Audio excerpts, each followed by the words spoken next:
A single anomalous red line on Patricia's console. Voluntary blood supply, zero compensation, 127 million units a year. Impossible. At zero compensation, the supply chain would collapse in weeks. She tapped the query 3 times. Each time, the same result. Real-time data, cross-verified from multiple long-range feeds. This was no glitch. Earth's medical supply chains were flooding with blood, voluntarily, anonymously, and without a single credit changing hands. In her world, every resource was hoarded, rationed, fought over. Giving something for nothing was not just illogical, it was suicidal. There must be a hidden mechanism. Coercion hidden in social contracts. A debt system they don't record. She ran the anomaly through every behavioral model in the Veldar strategic database. Not one could generate a stable supply chain with altruism as the primary driver. The conclusion violated everything she had been taught. Freedom to give must be a trap. Otherwise, it was the most dangerous thing she had ever seen. She pulled up the Earth mission queue and authorized a field investigation under deep cover. Someone had to find the catch behind humanity's impossible gift. 3 days later, Patricia stood before a human blood donation center, its red sign glowing in the afternoon sun. Inside, rows of reclining chairs held calm humans, tubes running from their arms into clear bags. No guards, no barriers. No payment kiosks, no armed escorts. These humans look content. A young male with intricate skull face paint reclined nearby, a faint smile on his lips as a nurse adjusted the needle. This is nothing like a resource extraction operation. Everything I was taught says this cannot work. A needle pierced a vein, dark blood rushing into the tube. Not a single donor flinched. The skull-faced donor closed his eyes, breathing slow, like he was napping through the entire thing. Patricia cataloged everything. The lack of fear, the casual jokes between donors, the nurse offering a cookie afterward. She slipped outside and, from a public terminal, arranged an anonymous interview with the skull-faced donor for the next day. If there was coercion here, it was buried deeper than any system she had ever cracked. That evening, Patricia met the center administrator, a human woman with tired, kind eyes. Patricia asked about quotas, penalties, reward structures. The administrator simply replied, "It's a donation. There is no reward." Later, she cross-referenced Earth's donation history. It stretched back centuries, surviving wars and depressions. This system is older than my species' spaceflight, and it only grows. During Earth's last global conflict, civilian donations spiked 40% in the first month. She ran the economic models again. The tablet flashed a single red error. Variable not found, profit motive. The screen mocked her. No hidden transaction, no debt ledger, just a perpetual voluntary flow. Everything I know says this is impossible. Yet here it is, working perfectly for longer than my civilization's memory. She scheduled the donor interview for morning, but the administrator's calm eyes stayed with her. Tomorrow, I'll ask the donors themselves. What do you get for bleeding into a stranger? The next morning, Patricia waited in a small consultation room. Andrew walked in, sleeves still rolled up from the previous day. Thank you for agreeing. I'm researching public health practices. What do you receive in exchange for your blood? Receive? Nothing really. A cookie and some juice after. The blood, that's just given. No tax credit? No priority medical care? Surely there is some social recognition. Number. I don't know who gets it. Some stranger out there might need it, so I show up. He believes this.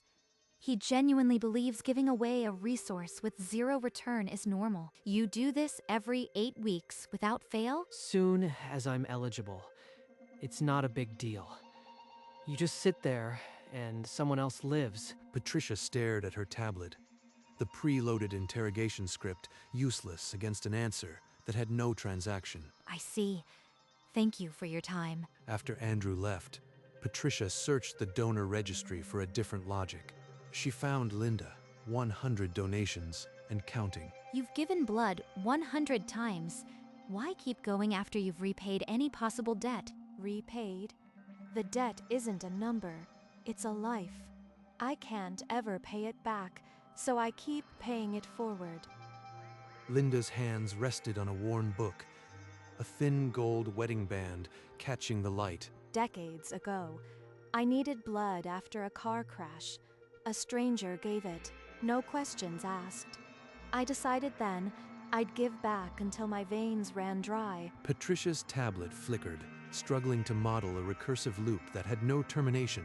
But at some point, mathematically, you've returned more than you took. Why not stop? That's not how a gift works, dear. When someone saves your life, you owe the world, not just them. The tablet displayed error, recursive altruism. Patricia felt the distance between her doctrine and this human's quiet resolve. She recorded the interview and retreated to her quarters, Linda's words echoing in a logic she couldn't shut down. Patricia ran simulation after simulation. Without a self-interest variable, each model collapsed. She checked historical data. Donations spiked during catastrophes. The system had never failed. This shouldn't survive a siege. Why does it grow stronger when it should break? Earth's archives mentioned gift economy, but no model explained a globe-spanning anonymous network. The deadline pulsed. 72 hours to classify the anomaly. If I call it a fluke, they'll ignore it. If a trap, they'll exploit it. Neither is true. She walked into the evening street, surrounded by humans, every face a donor, a recipient, or both, bound by threads she couldn't weigh. They don't even know each other's names, yet connected by something without a name in my language. Only one variable left, the human mind. She opened the psychological archives. At dawn, she returned to the center and watched a refrigerated van pull into the loading bay. Coolers of blood were loaded, each bag tagged with only a code. No name, no face, no promised return. They ship life like ordinary cargo. No one here will ever meet the person whose veins these bags will fill. She tracked one unit through the city, its signal ending at a hospital emergency room. A doctor connected the line. The patient's vitals steadied.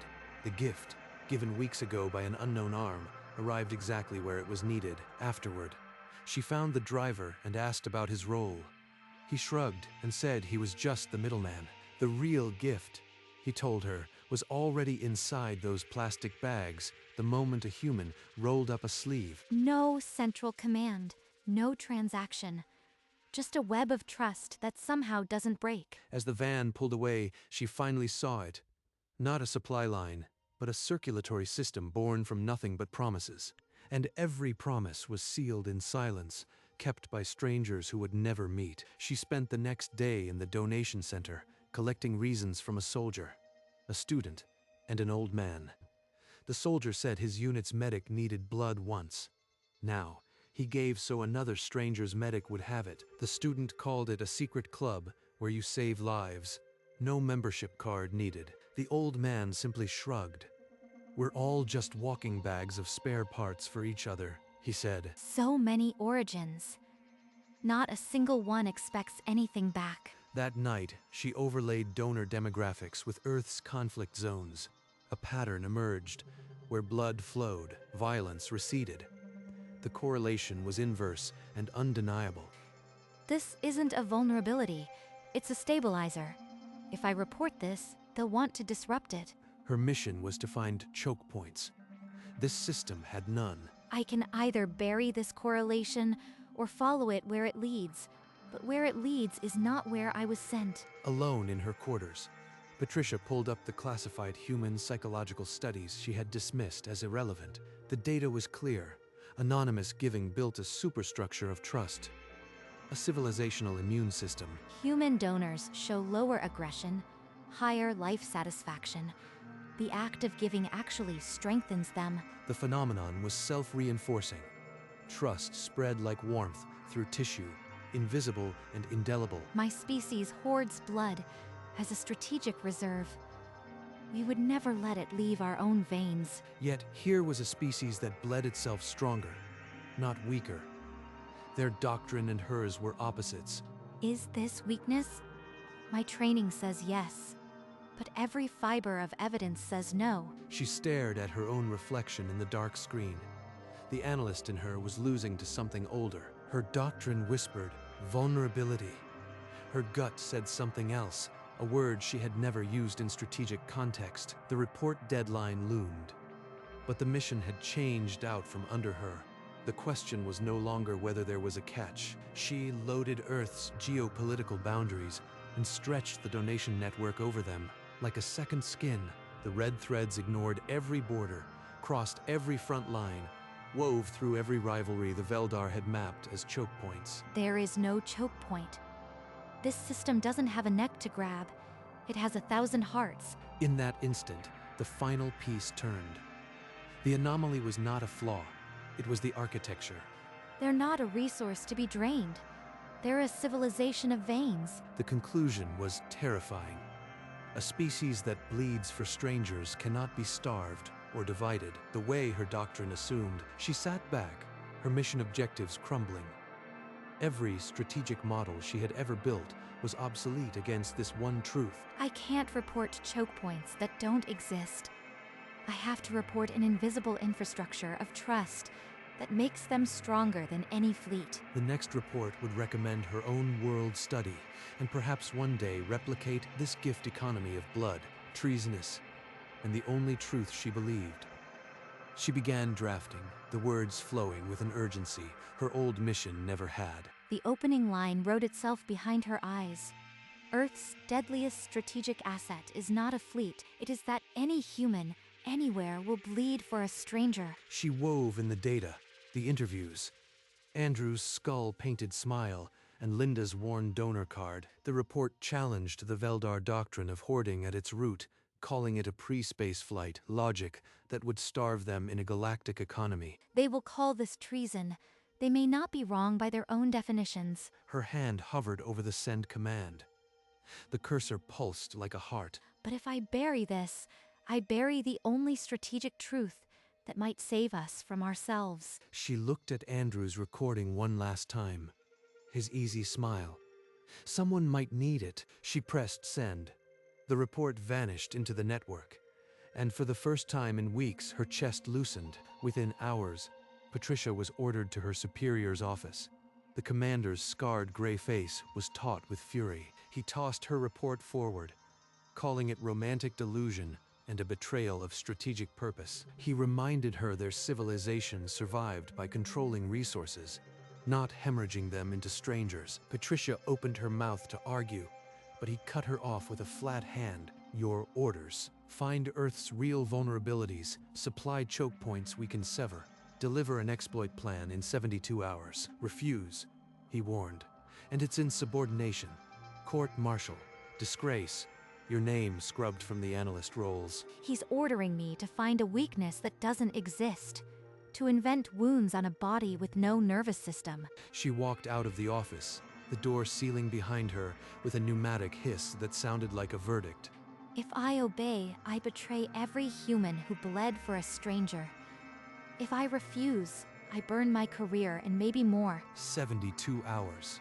A deadline that felt like a countdown to something irreversible. Patricia returned to Earth under the cover of follow-up research, the commander's ultimatum twisting in her gut. A public hologram flashed a news alert. Bridge collapse, mass casualties, urgent donor call. By the time she reached the donation center, the line of humans stretched around the block, still growing. No one pushed. No one demanded priority. They just waited, sleeves already rolled up. They don't ask who it's for. They don't check the news. They just show up and open a vein. Inside, every reclining chair was occupied. Volunteers guided donors with quiet, practiced efficiency. The system that looked fragile in peacetime was invincible under pressure. This is the proof I need. No model can argue with a line of humans who came without being asked. She recorded everything. The young woman with dyed hair, the elderly man with a cane, the line that wrapped the block. Now she had ammunition no threat of court-martial could erase. The proof was in their quiet, rolling sleeves, but evidence alone wasn't enough. Patricia needed to feel it, She stepped into the donation line and filled out a form. I have studied these chairs for days. Now, I am the one who will lie in one. The screening questions were simple. Then she extended her gray arm. The cold swab a surprise. The needle slid in. Dark blood rushed into the tube. Her blood, leaving her body to save a stranger. This is what Andrew feels every 8 weeks. A sting, then a slow, strange peace. Her fingers trembled as she watched the bag slowly fill. A part of her own body, now a gift without a name. No repayment, no record. No one will ever know it was me. And yet, I want to give more. The nurse pressed a cotton ball to her wound, smiled. All done, Patricia stared at the small bandage, something inside her shifting irrevocably. She had crossed a line no analyst could draw on a map. She was now a donor. Her blood was already in the network.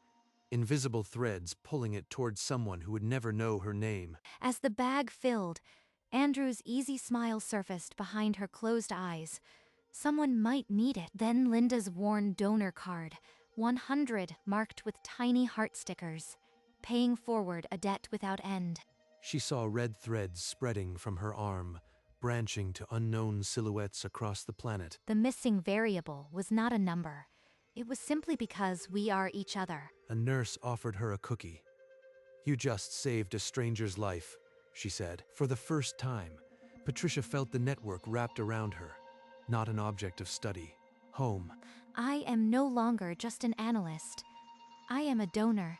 That changes everything, I will report. She touched the cotton ball on her arm.